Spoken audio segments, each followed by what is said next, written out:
Lisa.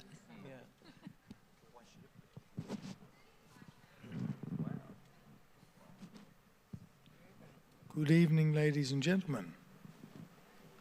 Welcome to the bun fight. It nearly came to fisticuffs out there when we met for a quiet drink before the talk. And it's going to be my job to try and keep these people from each other's throats. It wasn't meant to be like that. But we've just touched on what seems to be a raw nerve for a lot of people.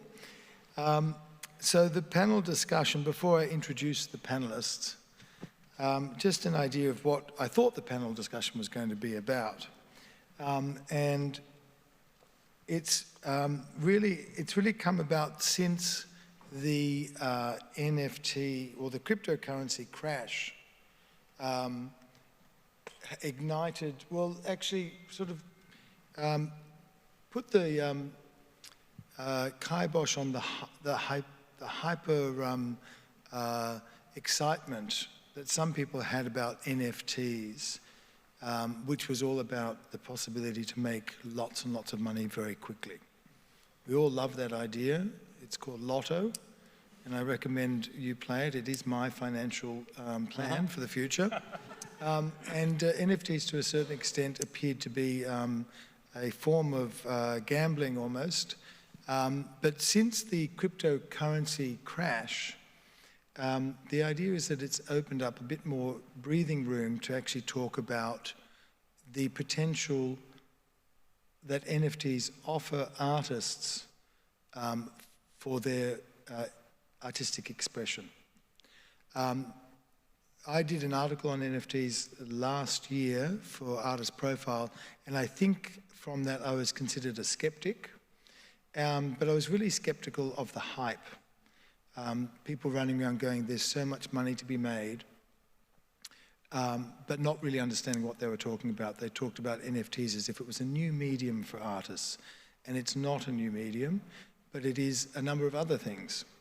One of the things I read, which I thought was quite interesting in terms of that hype, was about, and of course NFTs can be associated with almost anything, including music. And there was a young band that had quite a good following, I think, a bit of a bit undercover band, but they issued an NFT, and within 6 months they were getting hate mail from their fans because they were saying, where's my $1 million? And they decided never to touch NFTs again. And that's, I think, part of the problem is people don't understand what an NFT is. I actually have, in case any of you don't, a quick description from Wikipedia, which is NFT, of course, is a non-fungible token. It's a record on a blockchain which is associated with a particular digital or physical asset. The ownership of an NFT is recorded on the blockchain and can be transferred by the owner, allowing NFTs to be sold and traded. NFTs can be created by anybody and require few or no coding skills to create. NFTs typically contain references to digital files such as photos, videos, and audio. Because NFTs are uniquely identifiable assets, they differ from cryptocurrencies, which are fungible. Okay, I don't know if you understood any of that, but it's one of the questions I have, and one of the reasons why I was skeptical, and one of the issues around the application to the visual arts was the issue of its what appeared to me to be inextricable, NFTs being inextricably tied to cryptocurrencies. And that's actually the first question I'm going to ask the panel. I didn't get a chance out there while I was pulling them apart to see if that's a possibility, because having had my credit cards hacked twice over the last couple of years, I was reluctant to enter this sort of cowboy world of cryptocurrencies with more of my personal financial information. I was going to buy an NFT, but it hasn't happened yet. But I still might do it just to be able to say that I have one. So I'm going to introduce the panel tonight. And the idea is it's not really people who are pro or con them, but we're really here to look at the potential that they hold for both artists in terms of their artistic expression, but also for artists and gallerists in terms of the way they may be useful in terms of running a gallery, maintaining archives and records of the artist's production. So tonight on the panel, we have Dr. Dick Quan, who appeared to be really enthusiastic about NFTs a week ago when he'd come back from the Jakarta Art Fair, where there was, in fact, where they were, in fact, mining NFTs and selling them like hotcakes, apparently. So minting NFTs, not mining them. Apparently that's a prejudiced term these days. So that's actually at the Jakarta Art Fair, but I'll get Dick to talk about that a bit later. One of the things that I was talking about last year was how an NFT at that stage didn't appear to be able to hold enough digital information for the NFT to be the artwork. So the NFT, to me, appeared to be a 21st century certificate of authenticity. And what was very popular was apparently pixelated cats and monkeys and things. But this is a NFT that Dick encountered at, or an artwork that's associated with an NFT that Dick encountered at Jakarta Art Fair. And as you can see, it's a bit more sophisticated than the pixelated cat. Yep. Tonight we also have a young-ish digital artist. Say that. Pat Younis.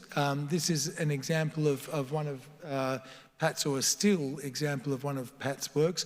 And Pat, this as an NFT or as an expression of an NFT would move and morph? This is one of 3 of a collection that is part of Blue Thumb Digital's gallery. The other kind of collection that I had made, which I don't have an image for, unfortunately, was an NFT that was a fully interactive virtual space built out of Unreal Engine, where 3 users were able to get their own kind of designated view of a shared landscape. Mm-hmm. And the presence of that viewer was then marked when they would walk in front of the work using some camera feature. So I think we'll get back and talk about that capacity that NFT allowed you. Another example, again, a still example of one of your NFTs. And then we have also have Dr. Josh Harle, who is an expert in VR, virtual reality, again, a digital medium. I don't know who that chap is there, but you've got a young child. This is my just a set of examples of doing workshops with teeny tiny little humans in making spaces in VR. So there's some with photogrammetry where they built stuff out of Play-Doh and then we scanned it and built a one-to-one scale, and some collagey bits and pieces as well. Ah, fantastic. And whereabouts was that? This is with the Liverpool Libraries stuff out west. A little bit. Fantastic. And again, another example of some of the work that you do. I think that's a representation of Abdullah, isn't it? Yeah, there's a Muppet and a creepy metahuman and some bits and pieces. Yeah, excellent. But we're not going to flick through images because it's too distracting. People without images for me to show are Michelle Gray from Arts Matter, and a NFT advocate to a certain extent, and we'll look forward to hearing from you about your advocacy for NFTs, and also Michael Bugelli, who's a gallerist from Hobart, who is working with NFTs as well. Michael said to me last year that by the end of last year he was going to be only working with or issuing works with NFTs. I'm not sure if that's actually transpired, but it is a space that he's exploring.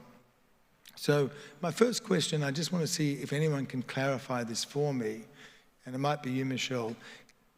Are NFTs inextricably linked to cryptocurrencies, and why? First of all, I might just clarify my bio as well. I'm the co-founder of an NFT platform built on Ethereum called Culture Vault. Arts Matter is a physical platform that I have, which actually has nothing to do with NFTs. But I guess, of course, you need to have cryptocurrency in order to buy NFTs. But what I will say is that in order to buy cryptocurrency, you have to have what's called fiat, which is regular money backed by the government. So, yes, I think what you're saying is that you do have to have cryptocurrency, but you could do a very, very basic transaction, which would be buy $100 worth of Ethereum, change your fiat into Ethereum, and then immediately buy an NFT. I don't think that you have to necessarily be buying and trading cryptocurrency in order to be in the NFT market. Yes, you have to hold cryptocurrency in order to purchase an NFT. There's just no way around that. And why is that? Do we know? Because NFTs are built on the blockchain, so the only currency in which to buy NFTs is cryptocurrency, which is blockchain currency. Okay. So, but essentially, like Culture Vault, for example, you can buy with credit card. So yes, but in essence, the actual transaction is you buy with a credit card, that money is transferred into cryptocurrency, and then you have that purchase. You always have to have a crypto wallet. So you can actually purchase NFTs with fiat, which is regular currency, but there is that transaction into crypto. So essentially, yeah, you can buy NFTs with your credit card.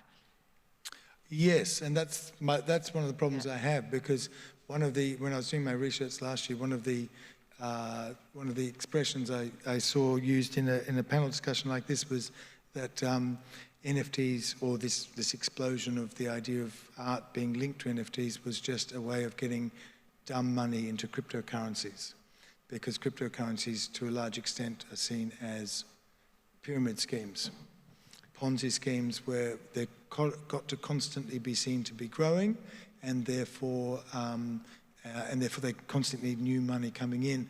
That, of course, is not.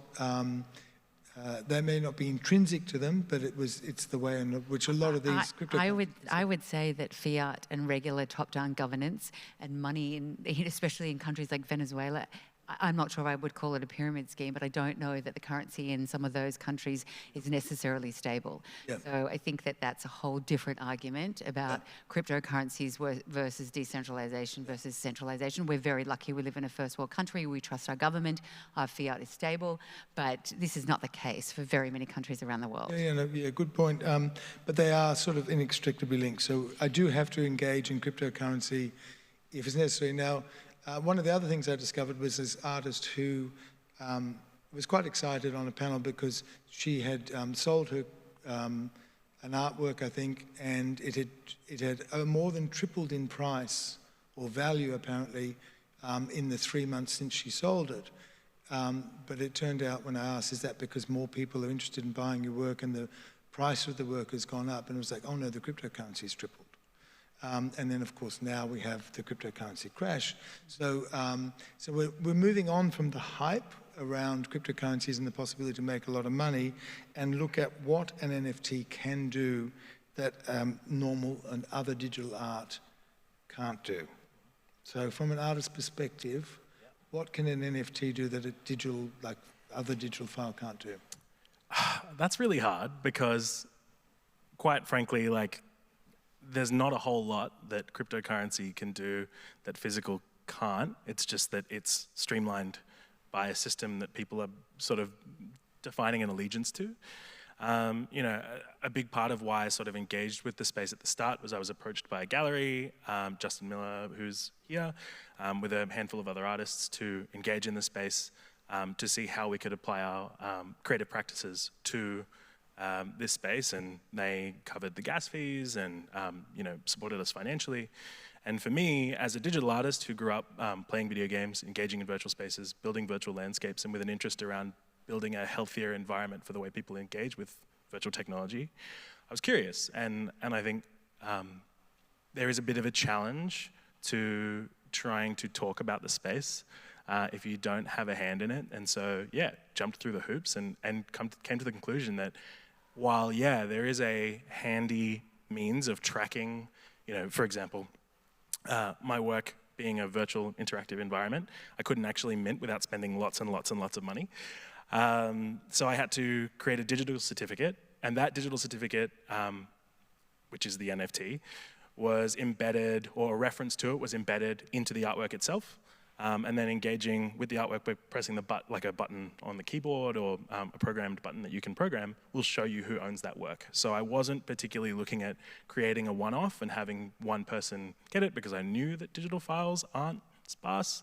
They can be replicated. And I found a new way to use it. And I think that for me was a unique use case where I could host it on my website and stuff like that, but I was relying on the blockchain to stay open and stay up in order for people to check to see who owns the work. But I wasn't trying to like lean into the promise that like it can't be replicated, because of course digital files can be. And so does the NFT space open up more possibilities, creative possibilities for you? Yes and no. I think the exposure of the space can certainly help, with talking to new people. And when I'm not engaging in a creative practice, making interactive installation art, my work is in 3D animation, VR, and film. And so there is opportunities within the communities to show my work, but as of yet, I haven't found an opportunity or a way in which it really leverages or offers something different. Mm-hmm. But it has been a new environment to engage with, and the communities within them are fascinating. There are people making generative, I think you called them dynamic NFTs. People like where the actual NFT itself changes. Linked to a data portal. Yeah, and every time it's traded or every day it shifts. It's things like that which do open things up for media artists and can offer some unique opportunities if you're willing to put up with, the nefarious sometimes dealings of blockchain. Josh, does it open for you? Does the NFT space open up any more creative possibilities? I paid particular attention to the way that you scoped this panel, and what you made reference to is galleries, and I think maybe even exhibitions as well. And just in terms of the mechanics, Pat has cleverly used the allowances of an NFT to fit into his work. You could also probably use it as a sort of digital rights management, sort of like a key, basically, to unlock something. But there's lots of conversations over how you handle distribution and licensing things with digital creative works outside of art. And I think when you're talking about, so for me, the creative allowances of an NFT, all of those things you can do without NFTs.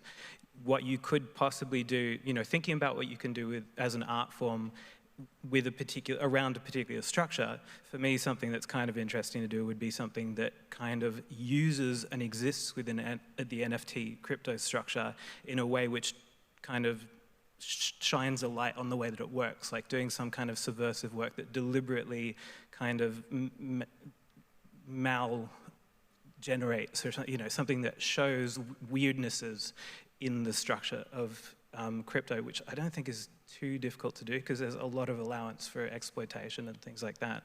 But that's the way that I think of art, as something that can, if it's doing something within a structure, it can operate in a particular way to show to everyone the kind of the nature of that structure. Is that the dynamic NFT space that you're talking about? Not really, but I guess to lending that, anything can be art, and you could say that even the scams that people come up with very creatively could be art, in that it's creative coding. It creates, one of the ones that came up that was fascinating to observe and not to be a part of because I wasn't.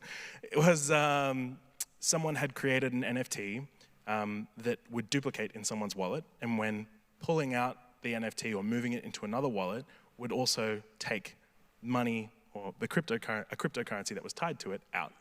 And so people's MetaMasks or their wallets got flooded, and then when they tried to move them, they also lost all their money. Now, obviously it's not nice that people have lost their money, and it is a scam and it's problematic, but the creative coding required to do that is, if it wasn't nefarious, an art form.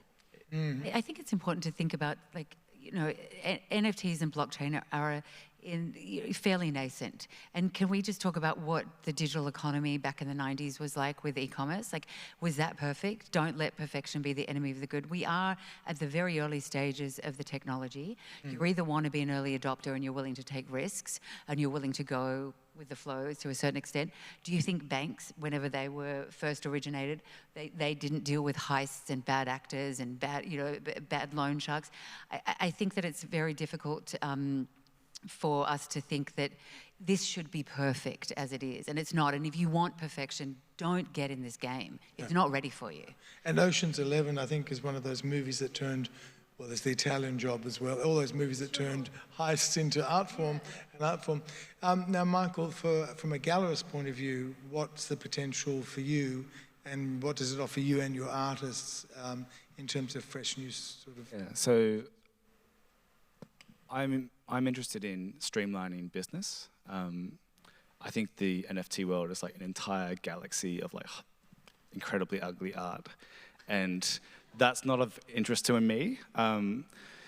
Like, I'm at the coalface, I deal art, I sell video art, and I sell photos regularly. And 2 years ago, that was a process where a collector was interested in a video. It was an edition of 6. They'd put a 20% deposit on it. More than likely, they'll change their mind. If they went through with the sale, you'd have to ask the artist to prepare a special artwork, which they would have to make, which would be a master copy of the video, and then a copy that we can send the collector. And that is now all streamlined through blockchain and through this new technology, which is nothing to do with NFTs. So my question to you would be, in 50 years' time, how would you prove provenance over that work if your gallery was folded?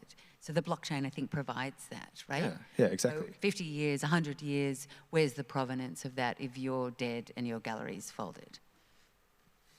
It would be on blockchain. It lies with the artist, yeah. And so my business model has completely flipped where, and if a sale went through, an artist would invoice me for their percentage. Now I invoice the artist for my percentage. Exactly. So all that would be seamless because that would be written into the smart contract. So This is what we were talking about before, this idea of royalties in perpetuity. So I'm not sure if you guys know, but usually, if you buy a canvas or a sculpture, the artist gets a cut of the what we call the genesis sale, the primary sale. If they're very lucky, it goes to Sotheby's, and Sotheby's does them a solid and gives them a bit of a percentage on the resale. In a smart contract, it means that the artist will receive.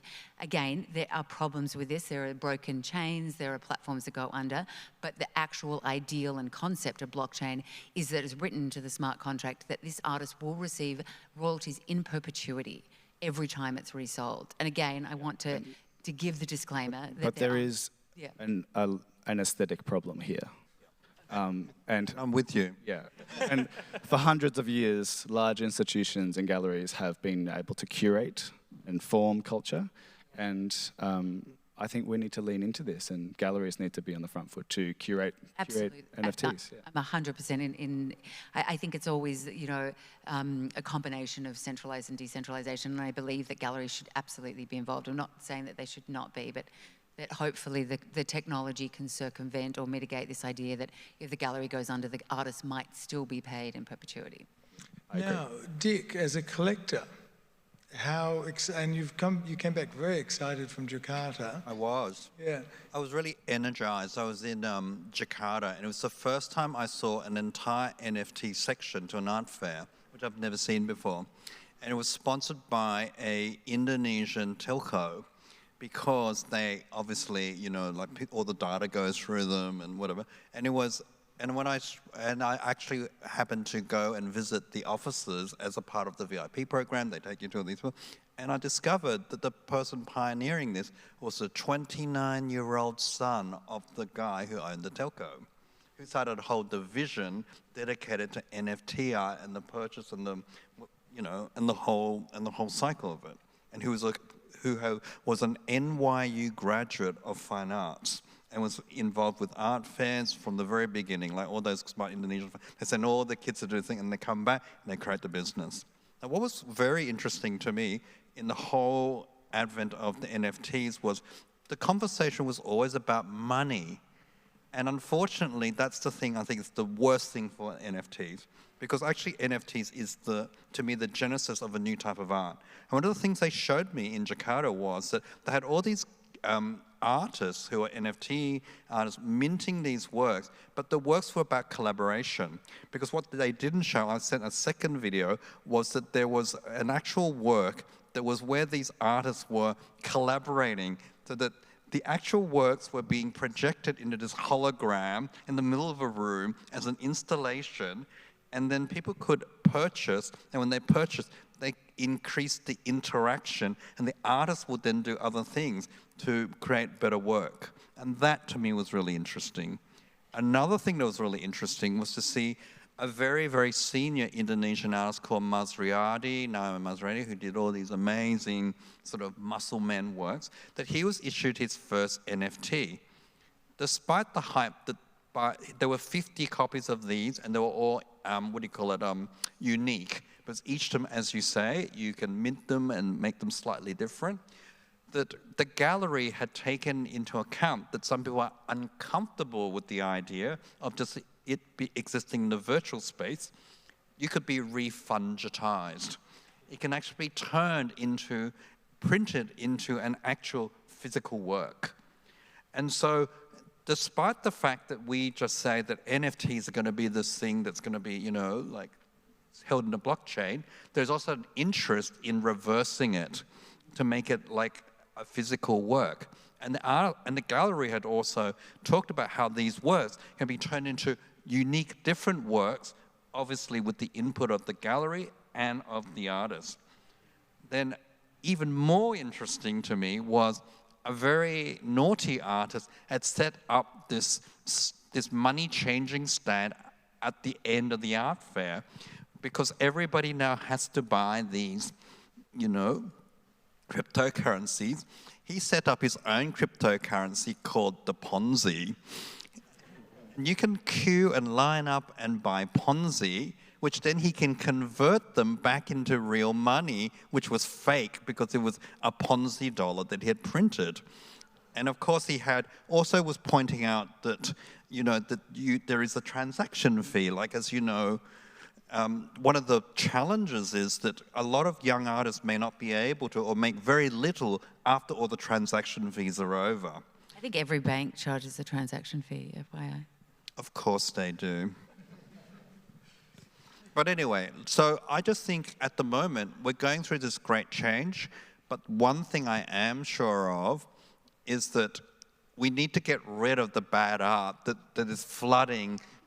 The flooding. What about all the bad art that floods the trad art market? I mean, no, we want to get rid of them too, because it gets sorted out. What about all the bad art that's on Instagram? Yeah. Do we get rid of that as well? So at the moment, I think because it's nascent, a lot of people go in there for the money, and a lot of people got duped, and now we're seeing the shakeout. And I'm actually more enthusiastic about what happens after the shakeout, but the art gets better.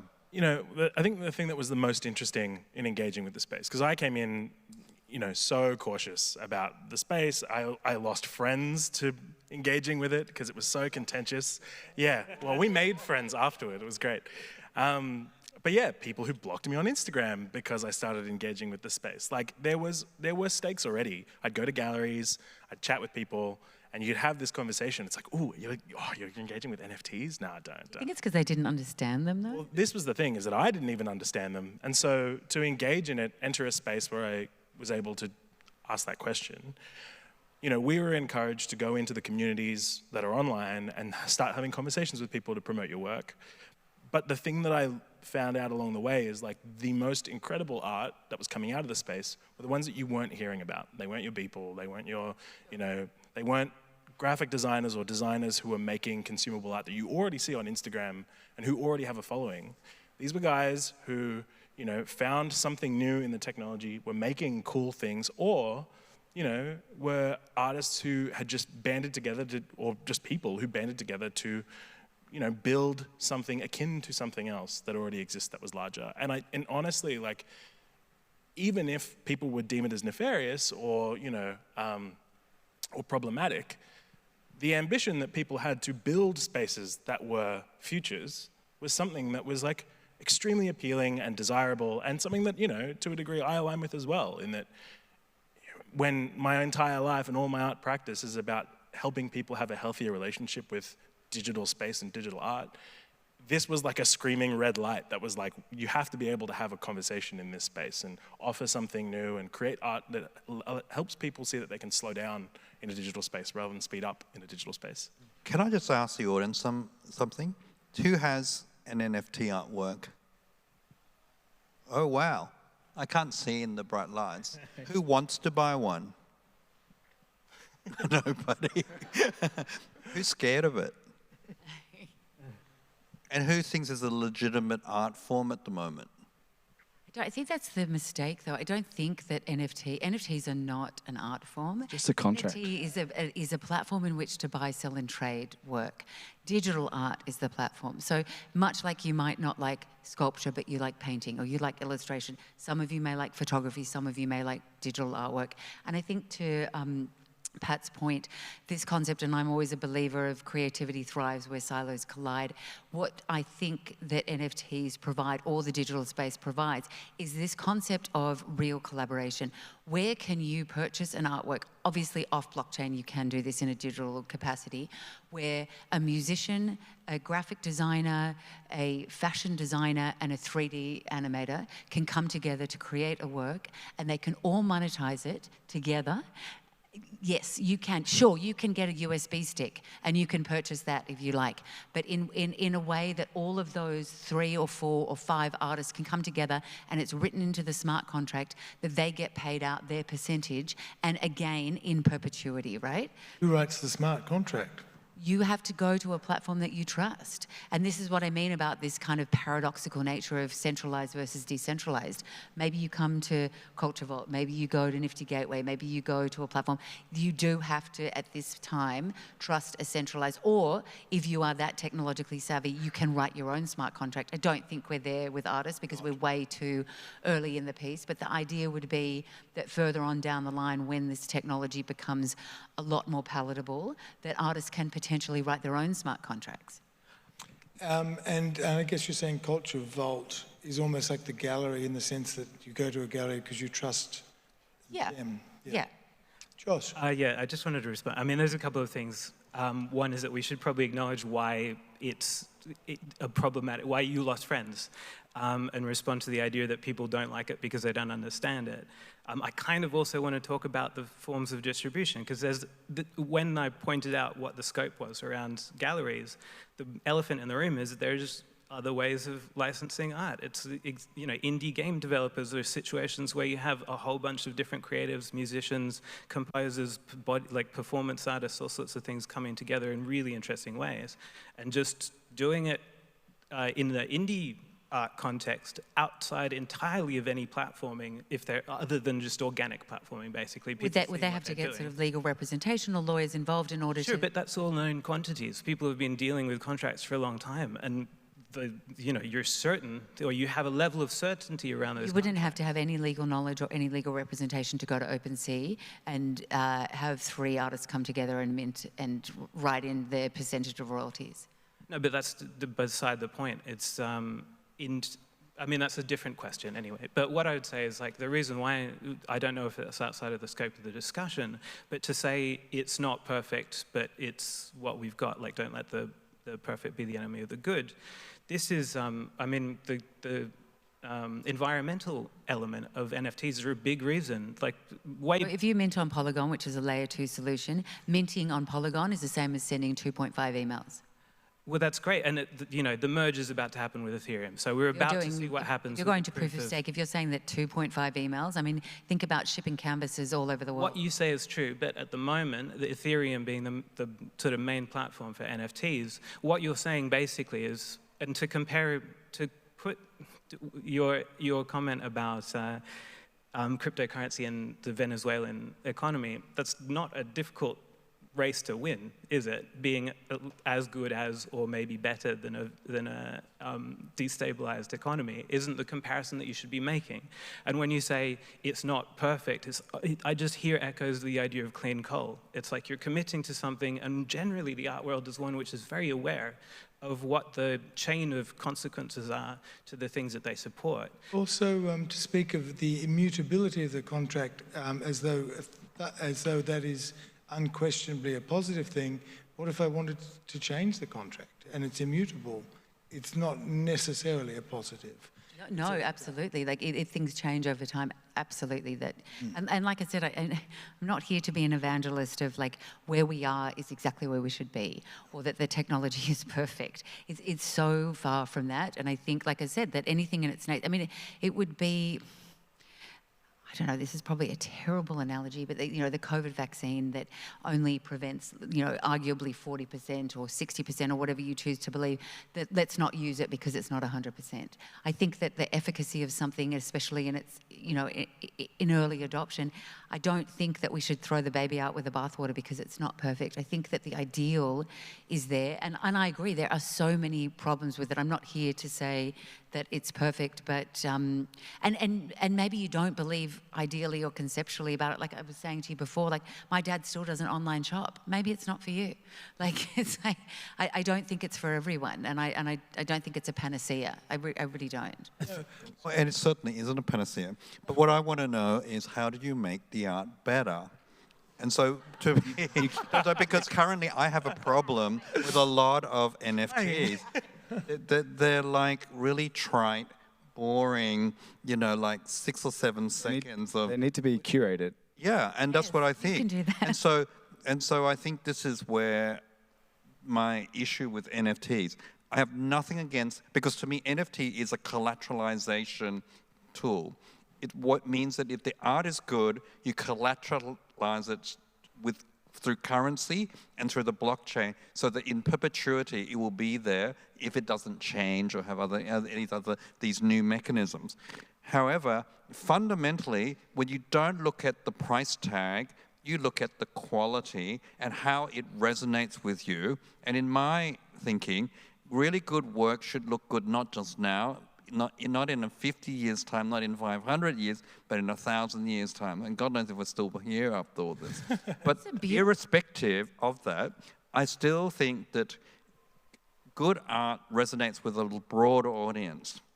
I think where that hits a bit of a hard spot for me is that when we all spoke about the blockchain and there was hype around it, there was this promise that the best artists will be found because it's decentralized and people will be able to find their way. And certainly, like, curatorship helps. But I think we've established already, and I do believe it's going to be difficult for people to unlearn, or not unlearn, but like adapt to this idea. But most people, when they think of NFTs, think of your Bored Apes, or they'll think of Beeple, they'll think of really Which is not polished. fine art, FYI, it's a community token. But, to a degree, this becomes an issue for like media artists, for example, because it's been a mission to even be recognized in gallery spaces here. I run a collective for media artists called Origin. There's a couple of us, we've got a broader community online, but there's kind of 5 of us who make core work. And one of the things that we already have issues with is, we bring all of our technology, we can change the works to the space. We all make interactive, or we can make still art, but we all sort of make interactive art. And still, it's a mission to get galleries to see that it's a valuable asset to their gallery because they're worried about their walls and we're projecting on them, we're not hammering anything in.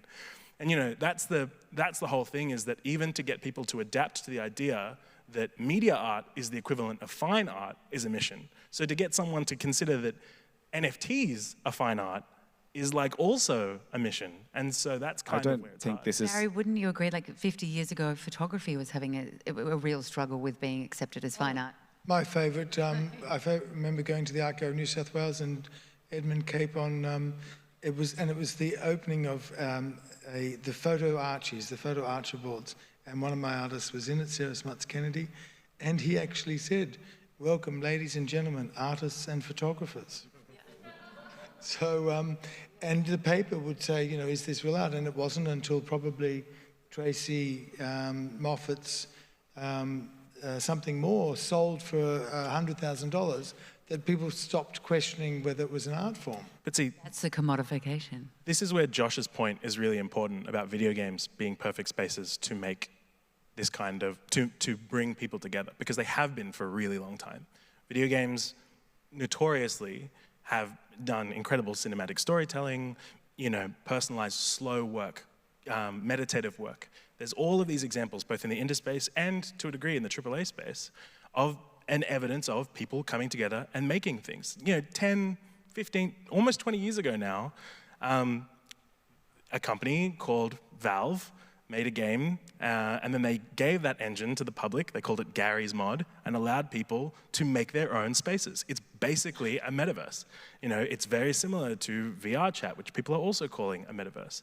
And in those spaces, people were making games, people were making cinemas. The first time I watched The Blob was in a cinema on a rainy day because I couldn't go outside, and so I was on Gary's Mod watching it with my friends, sitting behind a desk, but all of my memories are virtual ones and they exist in that space. So I don't think the crypto space or the NFT space has been able to completely do something that spaces haven't been able to before. There is an element of streamlining which is, I think, a really honest promise, and I think could be continued to be built on as this technology continues. But I think there is sort of also a misunderstanding sometimes, and it almost feels like a lack of awareness or a lack of acknowledgement of platforms that have been hosting this work for a really long time. Yeah, I think it's a shame that NFTs were burnt on the art world first. Yeah, absolutely. Yeah, no, there's a problem with that people that have allegedly $69 million work, which was actually 42,000 Ethereum or something at the time. And the guy, who bought it said that he did it specifically for the publicity, and that was the beginning of the hype. I think there's a lot of artists that do that as well. I mean, yeah, well, scandal gets publicity. But one of the things that worries me about in the NFT space, and we've mentioned how it's changing, but in terms of it being, talking about 50 years from now and the blockchain and everything, it does remind me of something that probably most of you don't remember, but the VHS versus Betamax battle. And VHS won largely because it was the format that pornography chose. But most people don't even know what I'm talking about, or the youngsters don't know what I'm talking about when I talk about that, because technology moved on. It moved on to CDs, and then it moved on to USBs. And so we're talking about NFTs, and I think we're on the verge of quantum computing. Now, our NFTs, basically, we're spending a lot of time talking about them, spending money on them and everything. Are they going to disappear into the background of technology quite quickly? I mean, there's an amazing argument that you could make that quantum computing could actually break the crypto element of the whole system, which is an amazing thing to touch on. So we've decided that NFTs aren't actually a medium, but there's lots of potential in using them for artists to create community, to use them for archival purposes or provenance purposes.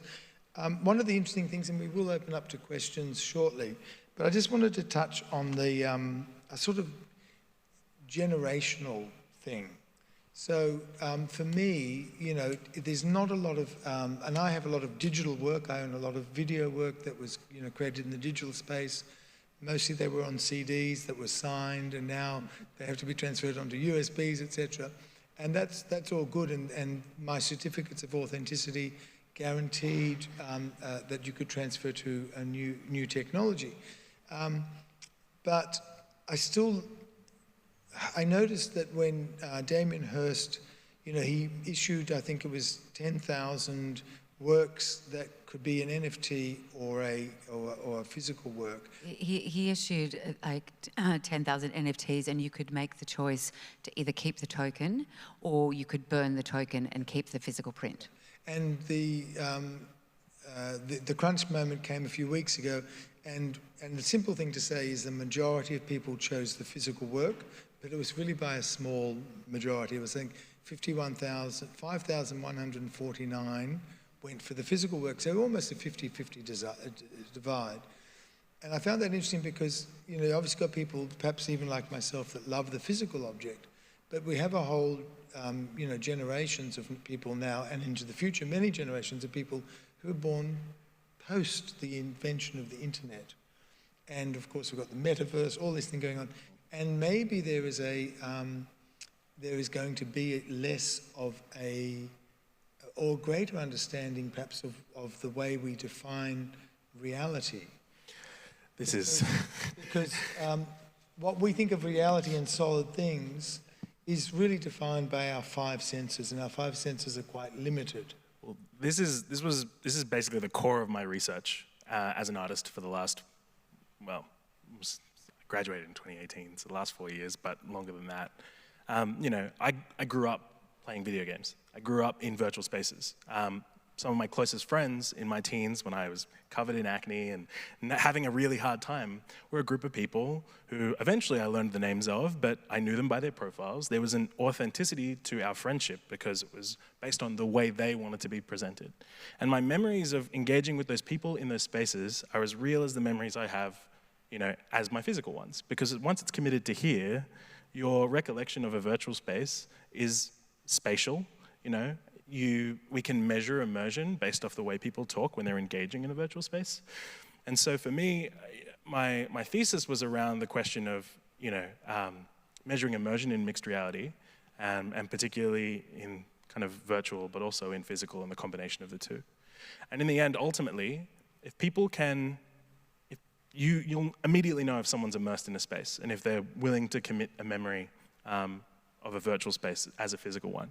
If they describe their engagement, even with a character that they are looking at as I, I went over here, I saved the princess, I did this, I did that. Immediately, that level of immersion is there. And I think now that we're entering a space where people get to engage as themselves on a virtual space that mimics life, where they're walking around and connecting with other people, and doing transactional things, even doing work within these spaces, I think the space is valid. It should never be considered more important than the physical, because without your body, you die. And so, I think that there needs to be an importance on helping people see that virtual space can help mimic and help connect us or inspire us to go out into nature or connect with people, but it should never replace it. And that's how we should start defining realities. Dr. Dick, you're a doctor. Yeah. If our bodies die, do we die? Sorry? If our bodies die, do we die? Yes, of course we die. Everything is ephemeral, right? Yeah. Like, no matter what. And so is art. And that's why I'm not afraid of it. Like, a lot of people are scared that, things will disappear. Now, let's be honest. Now, how many artists' work endure 500 years? They get burnt. Exactly. So why are we worried? I think it's one of these Judeo-Christian questions that everything should be enduring for eternity. No, I don't think that at all. I think if things have a place and has a cultural resonance for no matter how short or brief period of time, and let's face it, most art is fashion. Like, things that are very good now may not look so good in 10 or 20 years' time, especially with technology moving the way it is. As you know, Mary and I have been collecting, we're old guys, we buy digital art photography. And for most people who are young now, they come to my house, look at it and go, oh my God, this old stuff, I can't stand it all.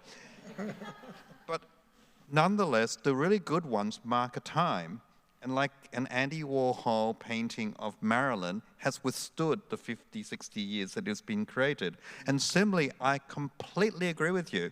Those beautiful virtual spaces, some of them I've seen, some I haven't seen, they will be remembered, and they will be the ones that are like pivotal in our cultural resonances. And I think the best works always culturally resonate for many, many years.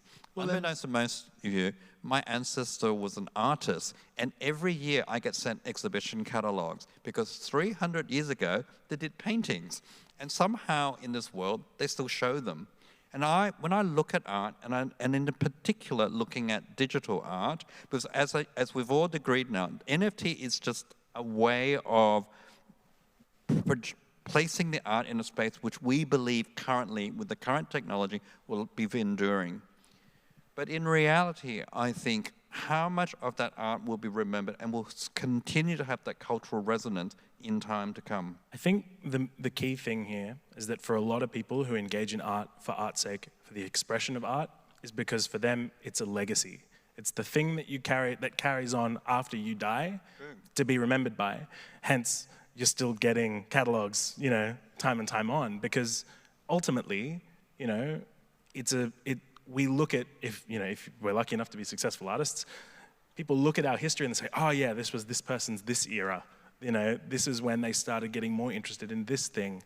And it exists so long as people can observe it. It exists far longer than people can remember you by, which is a big part of why I like to make art, because it's, And that's why I'm interested in NFTs, because currently with the current technology, this is a very perfect vehicle to make sure that an artist's intent or the programming these days or the way it changes is preserved. And that is why I'm interested in the platform. And most works that we consider masterpieces today were in their day radical or a new way of seeing. And I think that's probably the problem we've touched on, is that most artworks that we associate with NFTs are not yet of that caliber of a new way of seeing or radical. They're experiments at this point, and maybe the ones that we've seen so far won't be the ones that we remember. I feel like Refik Anadol, he was in the triennial at Absolutely. NGV. It was an incredible piece, and NGV has gone on to purchase them as NFTs. I would say that I'm not sure if it would stand the test of time, but in terms of the elevation of fine art, would be really up there. Yep. I agree with you. And so I was going to say, of all the people, all the ones with the names, that is the art. That to me is the first true NFT artist. Like, I don't know if you know this guy's work. Unfortunately, we didn't prepare a slide. I was thinking of sending one today. You know, did anyone go to the NGV last year? Was it last year now? Triennial. Anyway, Triennial. look him up. He's called Refik Anadol. Yeah. He does these amazing giant walls that look like they're moving sand with color that projects out and in, and they look like, I can't explain. They're fantastic. They're a particle system. I want to buy one. That shifts based off certain data. So AI. yeah. So often, for a long time, he was plugging in weather data, and you would kind of see within this white bounds, you know, this shifting thing that just looks like a nice mural, but has data fed through it. And then the one at the triennial was, AI data of places slowly shifting over that same sort of pattern. And his appeal is that they're really large scale and they sit Really beautiful. and it's stunning, but they exist in a space that's sort of it grabs your attention and it occupies a lot of space. But the data that it's showing feels organic because it is. Last comment, Josh? Because we've got to move to questions. You know, I'd consider myself a giant tech curmudgeon and a skeptic of a lot of things, but actually the point around NFTs, imagining that they worked fantastically well and there wasn't huge allowances for exploits and all that sort of thing. The argument between the NFTs and what they allow and Pat's observation of virtual spaces is actually kind of interesting to think, well, what's in those virtual spaces in games? The alternative model is this subscription model, which is just exploiting the fact that people don't have something physical. They can't own anything. You don't own the music that you don't have the CDs, you get a license for use, blah, blah, blah. And actually, in comparison to that, so, you know, you have games where there's a mystical sword where the people who'd modeled and designed and sketched out the concept art for that are no longer part of the chain of getting paid for the fact that that thing now, because it's meaningful to the people in those spaces, is worth tens of thousands of dollars. Whereas NFTs, like you can actually, versus the subscription model where you're just able to exploit the fact that people can't grab hold of something, NFTs can give you some certainty of ownership of a digital asset, which is good. That's excellent. Now, we should open to the audience to see if you've got any questions. There's one. It's traditional for Australian audiences not to ask questions, but you come running up to the panellists afterwards. But okay, I've got a question. So I think what I like about art is that you can hang it on a wall and people can come into your house and they can admire it, and you can admire it many times throughout the day. But NFTs, like, where do they sit? They sit in like a virtual space that In the metaverse. you have to connect into to actually admire it. And if you want to transport it, like, how does that work? I can answer that. So, I mean, essentially, it's not for everybody, but there are digital screens with frames. There's multiple companies that make digital screens that you can exhibit or display your NFTs on. Again, that might not be something that you're into in terms of aesthetics, but you can absolutely, sorry, it's so bright. You can absolutely display NFTs on screens in your home. And in fact, you can have one screen and display multiple NFTs on rotation. So, again, it might not be. It's an interesting question. I did invite another gallerist onto this panel, and he didn't want to come on because he had sold NFTs of a well-known artist in New Zealand for quite a lot of money, and went around to one of the collectors' homes and was really embarrassed by the quality of the work, because the NFT wasn't the problem, or the digital file wasn't the problem, but the equipment that it was shown on wasn't up to scratch to show the detail that was necessary. So, yeah, it's an interesting question about you know, the way you present the... Getting a good framer. Yeah, but also, like, people do mint fine art. There are people who will, you know, do a drawing, and when you buy the NFT, they also send you the artwork. And so you know, because it's a certificate, the engagement with it isn't just limited to digital art. It could also be fine art. And I was going to say, when I was in Indonesia 2 weeks ago now, this artist who is a fine artist painter was issuing his first NFT. When you buy the NFT has a right for you to refungitize it into a physical, unique work that is unique to you and your purchase, and that then you have to then pay more money to refungitize it, which is fantastic for the artist too. And then they said that you can do it in, you know, you can make, you know, diptychs, and there was actually more choice. It was also liberating the actual purchaser to use that work, which is unique and digital, into other forms. And to me, it's another new collaboration where I always think the collector has been, you know, this sort of passive person. And he's no longer in this field. Yeah. And also, I forgot to say that there were 50 unique NFTs of this artist, and by the end of the first day of the fair, it had gone up 50%. So all the purchasers were all going, yeah, you know, I made a great choice. Yeah. Excellent. Any other questions? Yes.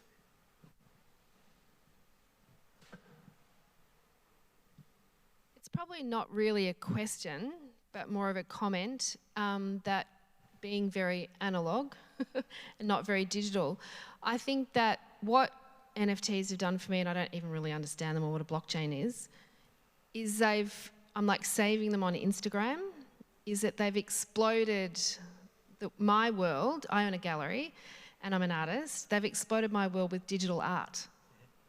And I think that's amazing. And like, to you as an artist and you as a gallerist and you investing in that as a field, I think that, you know, like if it doesn't smell of oil, I was at Ada Tomaszewski's work smelling the oil today. Like if it doesn't smell of oil, or it's not three-dimensional, or I can't feel it or see it, like photography, like I've been a total snob as far as photography goes as art. It hasn't really made it for me, but digital art really has. And I think that's really commendable, even if NFTs are just a marketing campaign for digital artists across the world and all our visual game makers and movie makers and animators. I've saved and saved and saved the most exquisite work that's sold as NFTs. So I think to that point, like there has been a real eye on the digital making space, you know, like 3D rendering and that kind of thing. And now more recently as well, like AI generated art, which is just a whole other topic we can get into. But, you know, I think that was one of the things that I came across as well was, because I make mixed reality installation art, often what I'm doing is creating a landscape. And then there's physical objects you can engage with within the front of the landscape. So, you know, I once made like a campfire setting and that you were in a national park, but I brought in, I went to a Christmas tree farm, bought 3 6-foot spruce trees, lined them up, got AstroTurf, you were sitting on camp chairs, and the affordance, which for people who don't know what affordance is how you engage with an object or a space, was to engage with the work. You would sit down like against the wall, and there were pieces of firewood that had a hand motion sensor over the top of it. So the affordance of sitting down and putting your hand over the fire triggered the artwork. Now, to be able to even show that in a video, is difficult. And as an installation artist, like, all I hope is that people can be inspired to come and see the physical work after looking at the digital work. So yeah, I'm like stoked that more people are looking at digital art. And for me, it's like, I just want to be able to give people, that one step closer, and I just want them to come in and look at the work, look at the space. And so I'm glad that it's inspiring, people to engage in observing more digital art, because I think that's what leads us to showing people kind of the relationship between the physical and the digital. Any other questions? Yes, there's one there. There's a sort of question area there. The question. This is just looking for you guys' opinion, but Dick, you mentioned how the conversation around NFTs is very much intertwined with money, and we also, like Michelle, you mentioned how we can't really separate it from cryptocurrency. How do you think, or what are your thoughts on how this will play out, as it seems so intertwined with, the commercialization of art? I mean, I think for starters, the commodification of art is not a new concept. And I think we talk about this, like, don't hate the player, hate the game. I just read, I'm sure you read last year, the Artsy report about how millennials are the first generation to really be invested in this concept of commodification of art. So my parents' generation, they buy a John Olsen, they hang it on their wall, they keep it for generations, they hope to give it to their children. And millennials are the first generation that, to a certain extent, are buying, selling and trading art as assets. So this concept of commodification, I don't think that's new. I don't, whether or not I weigh in on whether I think it's right or wrong, it's what's happening. And like I said, I don't think NFTs are necessarily new in the game of commodification of art. It's just, it's yet another avenue in which to buy, sell and trade art as an asset. Can I just further, I think NFTs have brought to the world that art has always been commoditized. It's now just come out. Yeah. All right? Dirty little secret that art is an asset. Let's face it. But only rich people did art in the old days. I mean, I think sorry, commenting on the comment, but one reason why it's come to the fore is because the digital medium doesn't have that scarcity built into it. And if you had something before that took a luxury item effectively that manifested a lot of time and expertise and expensive materials potentially and all that sort of stuff, versus something that can be reproduced, it's kind of it's an artifice to generate the scarcity back into it, which is why it's sort of put it into stark relief. It's also the evolution of capitalism. I mean, I think wine was not sold as an asset at Sotheby's 100 years ago. It's now an asset. So are sneakers, by the way. Sneakers are sold at Sotheby's and Christie's. Skateboards. So this idea of commodification of... drop a pair of sneakers, you're not going to... As you drop a bottle of wine, there goes your asset. Oh, but sneakers are being sold at Sotheby's as a commodity. But I also think that's where models like... Patreon, where people can support an artist financially once a month with whatever money of their choice, supports other models of art and art making. For me, I don't necessarily want digital scarcity with my artwork. I want people to be able to load it up on their computer and engage with it, and people engaging with it themselves. There's community in that, and that's important to me. I think the competition of it all put a lot of people in with a lot of money, but also made a lot of people feel frustrated that they didn't have it. And to me, that's not a healthy relationship I want to create with my art. I want people to feel like they can engage with it together. And then if someone wants to chuck me $1, then they can. But, that's why I have a separate creative practice, which is in a more commercial space. I think that is a good idea. That is an interesting concept, this idea of patronage, especially for digital artists, which has not really ever been a thing. I think patronage for trad artists has been a thing for centuries, but patronage for digital artists has never been a thing really until the advent of blockchain and NFTs. Any more questions? Any quick questions? No?